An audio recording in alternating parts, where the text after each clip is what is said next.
पाहण्यासाठी आमच्या YouTube चॅनलवरील PVR म्हणजेच पंढरी वार्ता या न्यूजला सबस्क्राईब करा आणि शेजारील बेल आयकॉनवर क्लिक करा. पंढरपूर शहरात एक धक्कादायक प्रकार घडला असून भादुले चौक परिसरात एका तरुणानं एका तरुणीवर ऍसिड सदृश द्रव टाकल्याची घटना घडली आहे. ज्वलनशील पदार्थ टाकल्यानं ती तरुणी गंभीर जखमी झाली असून सध्या तरुणीवर एका खासगी रुग्णालयात उपचार सुरू आहेत. या हल्ल्याच्या वेळी या तरुणीसोबत 10 वर्षाचा मुलगा देखील असल्याची माहिती मिळत असून या घटनेनं पंढरपूर शहरात कायद्याचा धाक उरला आहे की नाही अशी चर्चा देखील होऊ लागली आहे. सदर तरुणीच्या कुटुंबियांनी याबाबत माहिती दिली असून सदर घटना समजताच माजी नगरसेवक विक्रम शिरसट यांनी तात्काळ धाव घेत सदर जखमी तरुणीस उपचारासाठी रुग्णालयात दाखल करण्यासाठी धाव घेतली. अज्ञात मुलांनी तिच्यावर ऍसिड सारखा द्रव्य टाकला आहे. ती आम्हाला पेट्रोल पंपाजवळ सापडली. आम्हाला एक कॉल आला. तिच्यावर टाकला तर दुसऱ्या मुलीवर टाकू नये अशी विनंती करते. गुन्हा दाखल केलाय का तुम्ही? गुन्हा दाखल केला आहे का कोणी? काय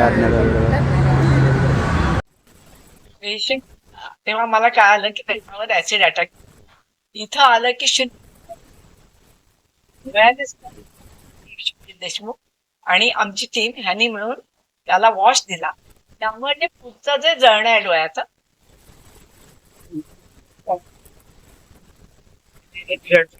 आपण इंग्लिशमध्ये विट्रोलॉजी म्हणतो. विट्रोलॉजी म्हणजे आपण आता सगळेजण ऍसिड तोंडावर टाकतात. मग आपल्या पेशंटला साधारण 10% बॉडी बर्न्स आहे, सुपरफिशियल बर्न्स आहे. आणि हे ऍसिड त्यावेळेस कसं डोळ्यात गेलेलं असतं.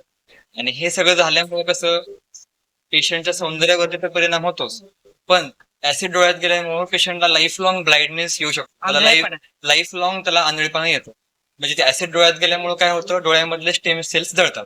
मग आपलं काम पेशंट आल्या आपण इथे त्यांना लगेचच डोळे धुतले, पाणी टाकून तोंड धुतलं. जे काय आहे ते उरलेलं सोडलेलं ऍसिड डोळ्यामध्ये अजून ते डॅमेज करत असतं डोळ्यामध्ये, त्याला आपण पूर्ण धुवून घेतलं. आणि हे सगळं आपण लगेच 0 मिनिटात सगळं केल्यामुळे आपला एक डोळा तर चांगला आहे, त्यांचा वाचलेला आहे. दुसऱ्या डोळ्याची ट्रीटमेंट आपल्याकडे चालू आहे. सध्या पेशंटची तब्येत कशी आहे?